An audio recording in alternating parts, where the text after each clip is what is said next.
আসসালামু আলাইকুম। সম্মানিত অভিভাবকবৃন্দ এবং আমার ছোট্ট শিক্ষার্থী বন্ধুরা, দ্বিতীয় শ্রেণীর যারা প্রস্তুতি নিচ্ছ সরকারি স্কুলে তৃতীয় শ্রেণীতে ভর্তি প্রস্তুতি হিসেবে। সো সরকারি স্কুলে আমার বিশেষত্ব হচ্ছে খুব সহজ করে বোঝানো এবং দুর্বল শিক্ষার্থীকে মেধাবী করে গড়ে তোলা, আর লক্ষ্য তোমাদের চান্স পাওয়াতে সফলতা অর্জন করানো। সো ধীরে ধীরে আমরা সামনের দিকে ধাবিত হই। আজকে তুলে ধরছি প্রস্তুতি ৮ বাংলা। প্রথমে রয়েছে বাক্যগুলোতে যতি বা বিরাম চিহ্নের ব্যবহার। আজ অনেক কাজ করতে হবে, এখানে দাঁড়ি। আমি আগেই যদিও দিয়ে নিয়েছি, মানে ক্লাসের সময় হঠাৎ করে বসে গিয়েছে, সো আমি এমনি শুধু বলে দিই। তারপর ওঠো, এখানে কমা, কঙ্কাবতী বিস্ময়সূচক চিহ্ন। ওঠো কঙ্কাবতী।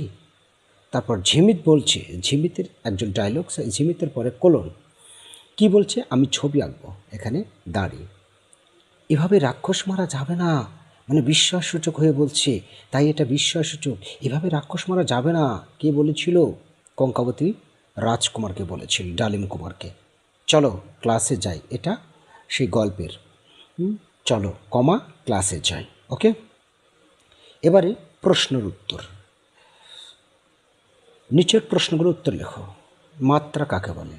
অ্যাকচুয়ালিভাবে এই মাত্রা বোঝাতে যে স্বরবর্ণের বা ব্যঞ্জন বর্ণের উপরে যে চিহ্ন থাকে সেটাকে বোঝাচ্ছে। আর এমনিতে ব্যাকরণের মাত্রাটা আলাদা বিষয়, সেটা হচ্ছে তোমার বর্ণ বা শব্দ উচ্চারণ করার জন্য যে যতটুকু সময়ের প্রয়োজন হয় তাকে মাত্রা বলে। আর এখানকার মাত্রা বোঝাতে যে তোমার এইভাবে লিখবে যে স্বরবর্ণ বা ব্যঞ্জন বর্ণের উপরে এই চিহ্নকে এইভাবে লিখবে, স্বরবর্ণ বা ব্যঞ্জন বর্ণের, আমি লিখতে হবে কিন্তু আমি লিখলাম না, লিখতে হবে স্বরবর্ণ বা ব্যঞ্জন বর্ণের উপরে এই চিহ্নকে মাত্রা বলে। ওকে, অর্ধমাত্রার স্বরবর্ণ কয়টি? অর্ধমাত্রার ব্যঞ্জন বর্ণ কয়টি ও কী কী? তারপর পূর্ণমাত্রার স্বরবর্ণ কয়টি ও কী কী? তারপর স্বরবর্ণ কয়টি ও কী কী? এই সকল প্রশ্নের উত্তর তোমরা এখনই পেয়ে যাবে। চলো একটু দেখে আসি তোমাদের বাংলা বইটা। আচ্ছা, এই যে তোমরা লক্ষ্য করছো, এই যে পাঠ 5-এ স্বরবর্ণ, দেখো এগুলো আগে ভালো করে খুব সূক্ষ্মভাবে দেখবে। পূর্ণমাত্রা, পূর্ণমাত্রা, পূর্ণমাত্রা, পূর্ণমাত্রা, পূর্ণমাত্রা, পূর্ণমাত্রা। আর এটাকে বলে অর্ধমাত্রা। তাহলে কয়টি হলো অর্ধমাত্রা? একটি।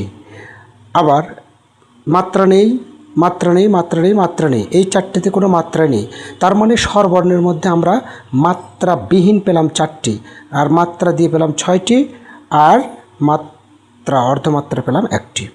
অনুরূপভাবে এই ব্যঞ্জন বর্ণ এইভাবে খুঁজবে।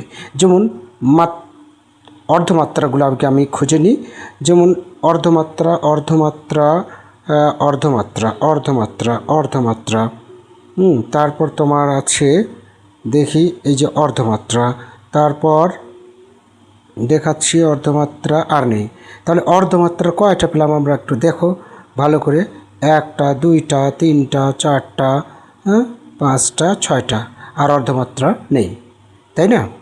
আবার মাত্রাবিহীন আছে, দেখো এটা আছে, এটা আছে, তারপরে আরও আছে নিচের দিকে, এই যে এটা, এটা, এটা, এটা, এগুলো হচ্ছে মাত্রা নেই। তাহলে মাত্রা নেই কয়টা খুঁজে পেলে তোমরা। এইভাবে এখান থেকেই তোমরা, আমি এতক্ষণ যে প্রশ্নগুলো দেখালাম, যে মাত্রা অর্ধমাত্রা কয়টি, বা অর্ধমাত্রা স্বরবর্ণ কয়টি, অর্ধমাত্রা ব্যঞ্জনবর্ণ কয়টি, এগুলো হচ্ছে ব্যঞ্জনবর্ণ। ঠিক আছে, এগুলো হচ্ছে ব্যঞ্জনবর্ণ। আগে যেগুলো দেখালাম সেটা স্বরবর্ণ। তো অর্ধমাত্রা ব্যঞ্জনবর্ণ কয়টি, অর্ধমাত্রা স্বরবর্ণ কয়টি, বা মাত্রাহীন, মাত্রাবিহীন কয়টি, এগুলো সব তোমরা এখান থেকেই উত্তর আশা করছি পারবে। ওকে, চলো এবার আমরা ফিরে আসলাম এবার গণিত। আজকের ক্লাসটি হবে ক্রমবাচক সংখ্যা নিয়ে। প্রথমে আমি লিখেছি 1 থেকে 20 পর্যন্ত ক্রমবাচক সংখ্যা লেখো। তোমাদের বইয়ে কিন্তু দেওয়া আছে 10 পর্যন্ত। তো 1 থেকে 20 পর্যন্ত ক্রমবাচক সংখ্যা লেখো। এই প্রশ্নের উত্তরটা যেভাবে দিবে সেটা হলো, এই যে একটু লক্ষ্য করো, এখানে এভাবে লিখবে যে 1 লিখে লিখবে প্রথম, তারপর 2 লিখে দ্বিতীয়, তারপর 3 লিখে তৃতীয়, 4-তে চতুর্থ, 5-তে পঞ্চম, 6-তে ষষ্ঠ, তারপর 7-এ সপ্তম, তারপর হচ্ছে তোমার এখান থেকে লিখবো আমি 8-এ অষ্টম, তারপর নবম,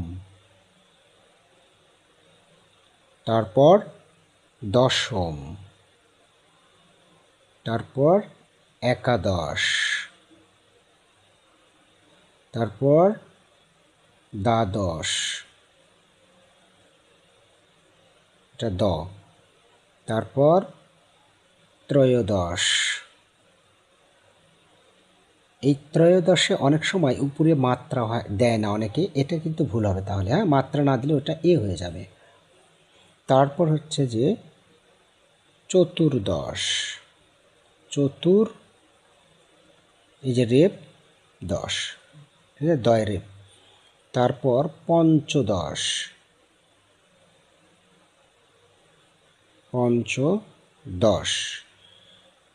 ষোড়শ, এই ষোড়শ বানান অনেক একটু কঠিন, মূর্ধন্য শয়ে ওকার, ডয়ে বিন্দু র, তালিবস্য। তারপর সপ্তদশ,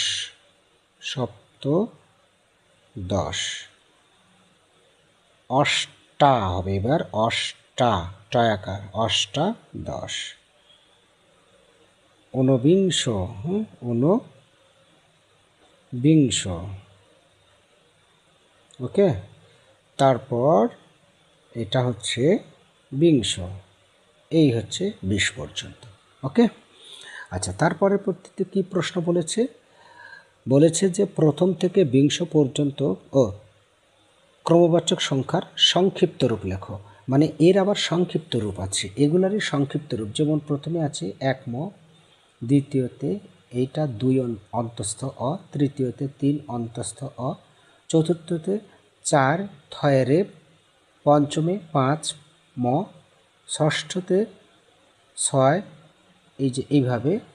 তারপর সপ্তমে 7 ম, অষ্টমে 8 ম, নবমে 9 ম, দশমে 10 ম, একাদশে 11 লেখে তালিবস্য, দ্বাদশ 12 লেখে তালিবস্য, ত্রয়োদশে 13 লেখে তালিবস্য, চতুর্দশে 14 লেখে তালিবস্য, তারপরও তালিবস্য, তারপর এটাও তালিবস্য, এটাও তালিবস্য, অষ্টাদশ, ঊনবিংশ, 19 লিখে এটা, তারপর বিংশ, ঠিক আছে। এই হচ্ছে ক্রমবাচক সংখ্যার সংক্ষিপ্ত রূপ, ঠিক আছে। আচ্ছা, এর পরবর্তীতে কি প্রশ্ন বলেছে দেখি। 10 থেকে 20 পর্যন্ত বিজোড় সংখ্যার ক্রমবাচক রূপ লেখো, অর্থাৎ বিজোড় সংখ্যার হতে হবে। বিজোড় সংখ্যা 10 থেকে, তাহলে 10-এর পর বিজোড় হচ্ছে একাদশ, তাহলে লিখতে হবে একাদশ, ত্রয়োদশ, পঞ্চদশ, সপ্তদশ, ঊনবিংশ, এগুলো লিখতে হবে। তারপরে কি বলেছে প্রশ্ন, 8 থেকে 16 পর্যন্ত জোড় সংখ্যার ক্রমবাচক রূপ।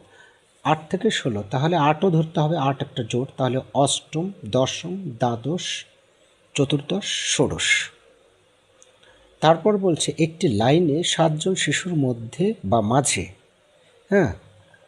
7 জন শিশুর মাঝে বা মধ্যের জন কততম?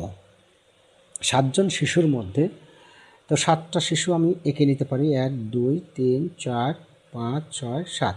এখন মাঝের জন এদিকে 3 জন দাও, এদিকে 3 জন দাও, মাঝে থাকে এটা, তাহলে এদিক থেকেও দেখো 1 2 3 4, এদিক থেকেও চতুর্থ, আবার এদিক থেকে 1 2 3 4, এদিক থেকেও চতুর্থ, তার মানে কততম? চতুর্থ। ক্রমবাচক সংখ্যা লিখতে হবে চতুর্থ, ওকে। এই হচ্ছে বিষয়। আচ্ছা, এবারে আমরা ইংরেজিতে যাই। এবারে ইংলিশের তোমার পরের ইউনিট 2 এর থেকে নেওয়া এটা, যদিও অ্যাট ফার্স্ট সহজ আছে, কিন্তু তারপরও আমরা আস্তে আস্তে করে সামনের দিকে ধাবিত হব। 87 87 87। 80 লেখার সময় একটু লক্ষ্য করবে EIGSTY, ঠিক আছে। 87। 91 বানানগুলি শুধু মাত্র একটু দেখে নেবে। 90 9 আগে দেখে নেবে, তারপর টি। 91 এইভাবে, ঠিক আছে। তারপরে 85 79 48 65 37 29 33 77। 30 বানানো অনেক সময় কঠিন হয়ে যায়। এই যে 30, ঠিক আছে। 30 কারেক্ট স্পেলিং, বানান ভুল আছে, সঠিক করে লিখতে হবে। যেমন এখানে দিয়েছি KATE, আসলে KA হয় না, বরং এখানে হবে I। তারপর দেখো FAVE, আসলে এটা হয় না, হয় হচ্ছে FIVE 5, ঠিক আছে। তারপর এখানে FOAR 4 হয় না, এখানে হয় FOUR। তারপর এখানে কাউন্ট বানান CO হবে, এখানে ও হবে UNT। তারপরে তোমার রিড বানানে REA হয়। তারপর লিসেন বানানে LI হয়, LISTEN লিসেন। ম্যাঙ্গো বানানে হবে MA। ফ্লাওয়ার FLO, এখানে ও হবে আর এখানে ই হবে, ফ্লাওয়ার WE। তারপর ফেভারিট FAVO হয়, তারপরে ইউ হয়, ঠিক আছে। FAVOU রিড, RITE হয়, অর্থাৎ ফেভারিট বানান হবে এই ফেভারিট, ঠিক আছে। তারপর গার্লিক বানান GARLIC, এই গার্লিক বানানি হবে এটা। ওকে, আশা করি বুঝতে পেরেছো। তাহলে আজকে এই ছোট্ট ক্লাস আশা করি খুব ভালোভাবে বুঝেছো। আগামী দিনে ইনশাল্লাহ নতুন প্রস্তুতি নিয়ে তোমাদের মাঝে উপস্থিত হব। ভালো থেকো, আল্লাহ হাফিজ।